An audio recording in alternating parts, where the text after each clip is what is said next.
This is a presentation of the Sports Source Digital Network, presented by Hearthside Bank.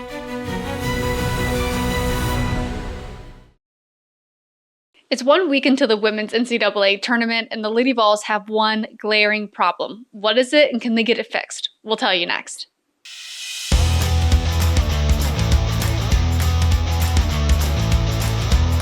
If you've watched the last handful of Lady Vol games, I'm sure you've picked up on something feeling a little off about the team, and I'll tell you exactly what I think that is. But first, make sure you're subscribed so you don't miss out on any of the conversations happening here at the Sports Source Digital Network.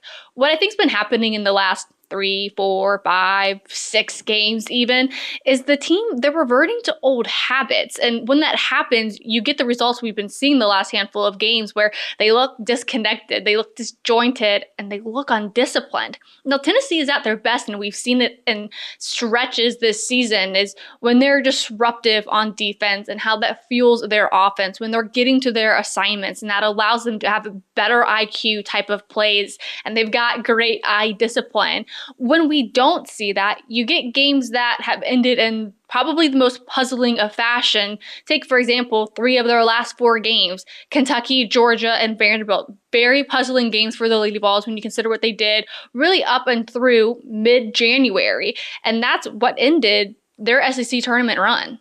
Everybody, is wanting to win. So I think we put a little bit more pressure on ourselves, and it makes it a little bit harder to communicate. But we just have to know, when we're in those hard times, we have each other. And I think to some degree, understanding how much pressure they're putting on themselves, the pressure situations that they're in, such as the SEC tournament, can explain away some of the issues that are happening.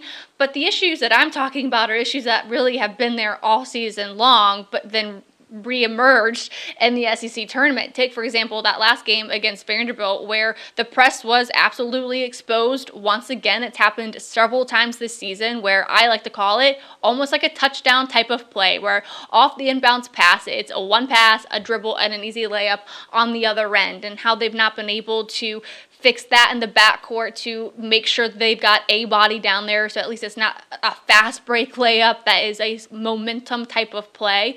Then you'll see it reemerge later in the games where they almost don't know who's supposed to crash and who's supposed to box out when it comes to getting those defensive rebounds, and oftentimes leads to a nice offensive rebound for the opponent and a second chance point. All of that goes back to not committing to the game plan and why these last few games haven't looked like their first few. I think our assignments going into the game and knowing what we wanted to do, I don't think we fully went out there. We had moments where it was just kind of like mental lapses. Lack of execution of the game plan is maybe symptom number 2 of what I think the root problem is for this team, because we have seen this team execute the game plan wholeheartedly, and they look like the team that we all really want to remember that they still are and can be. It's, really up until probably midpoint of January is where they flipped and are now looking a little bit unrecognizable, because early on they were competitive with LSU, South Carolina, defeated a top 5 team in the UConn Huskies at the time, and then almost after that game, they really haven't looked the same because they weren't as competitive against LSU in the second meeting, and they continue to be less competitive in their games from there on out. And I don't know if maybe the lights got brighter after that top 5 win, so then you can feed into the pressure that we were talking about a moment ago. But where they look like they handle the pressure and they commit to the game plan, we have seen that in stretches this whole season. We saw it again a little bit against Vanderbilt. There was a moment where they had a 6-0 run, and it was capped by great communication on offense. Talia Cooper's trying to work her man. There's nowhere for her to go. She hears C. Spearman call out that she's open, and she has a nice turnaround jumper. That was a great stretch for Tennessee where you felt the tide was turning. Like I mentioned, the touchdown play a moment ago, they had some good heads-up play where they were committed to the game plan, and it was Jules Spear getting her head turned around. She actually intercepts the inbounds pass, and she's able to take it the other way for a nice fast break layup for an 8-0 run, and she was responsible for 7 of those points. But then you get to really the bulk of that game where they were succumbing to the pressure. They did not commit to what the game plan was, and honestly, that's something Tess Darby says kind of has been there all season? I don't think we called it as early because we were dominating before the month of December, and then we were winning early. Yeah, I don't know. I think it's just something that's been there, but it's also coming more to life.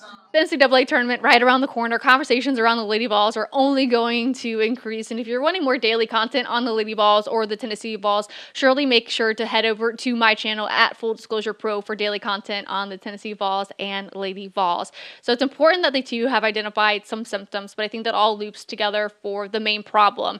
And this is what I think the problem is with the Lady Vols. They revert to old habits. And what does that look like? They are starting to lose the chemistry that they had at the beginning of the season, which almost seems kind of impossible to do. You think they'd have a lack of chemistry in the beginning and great chemistry here now. And I think the reason why they're losing that chemistry and they're reverting to those old habits is because the pressure is high. The stakes are high. The stage is as big as it's going to get, especially the next coming weeks. I think all of that reverts back to the habits that they had at their last stop. And what were those habits that they had at their last stop? Oh, it's when their team would not win if not for them. So they feel that they almost have to take over games like they did at their last stop. But that's actually working against the team and something that they have to figure out, that they can trust each other and that they don't need to feel that they need to do that. They didn't need to do it against teams like UConn, and maybe if it happened, only one or two players felt that they needed to take the game over, and that's where we see a Talaysia Cooper take a game over and almost will them to a win. The problem becomes when all of them start to almost panic and lose trust in each other and feel that they need to perform the way that they did at their last stops. I feel like we all kind of come from places where we had to heavily carry the team that we were on. And so I think coming here and playing with a lot of pieces where, okay, like it's a relief. You don't have to do everything on your own. I think we're still trying to adjust to that this late in the season. And I think sometimes we just all revert back to it. It'll be okay if one person, maybe two reverts back, but like we all can't revert back to doing it.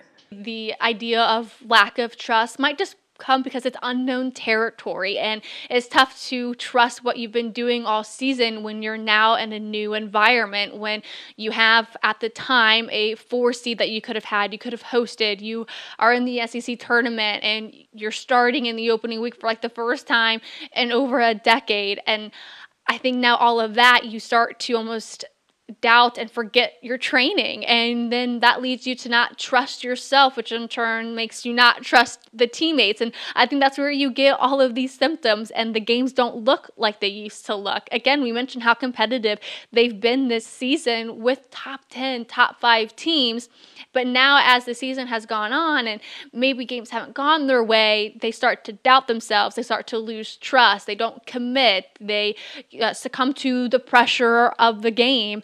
And I think the way that they can correct that, because we know this can be a really good team. They know that they could be a really good team. And I think that's why this time off is going to be really important. And I'll touch on that in just a second. And I think the person that can lead the way for the Lady Vols when it comes to getting their mindset correct, to reminding them that they can trust in each other and they can look like the team that played UConn, or even in their losses against LSU in the first meeting or South Carolina, is if Samara Spencer can just tell them, as she will say in a second, to just be more brave. We're all getting closer to our goals, and sometimes getting closer to your goals is a scary thing because, you know, you have to live in reality. And I feel like that's what our problem is right now. We're kind of like a little bit scared to face the reality, like, hey, we had these meetings at the beginning of the year, but now is actually the time that we have to do it. So we just have to be a little bit braver. We have to be a little bit more mentally there and mentally locked in so that we can achieve the goals that we set at the beginning of the year. That exactly goes to what Ruby Whitehorn told me in the locker room following that Vanderbilt game, is they have to remember that they are better when they play as one and they trust in each other and they have their own self-confidence when they're out on the floor. We need to learn that we're better together. We're better when we're stronger together. We stick together. When we pour into each other. I think if they can find a way to marry all of that together, make it a simple recipe, then I think this is a team that can look like the team that we recognized from earlier in the year, especially when they had their 10, 12, 13 win streak to start the season. I think this time off will be important. It's a lot of learning that will happen, but I think it will lead to a really exciting NCAA tournament if this time off is productive. And I think if there is a team that can utilize this time off in a productive way,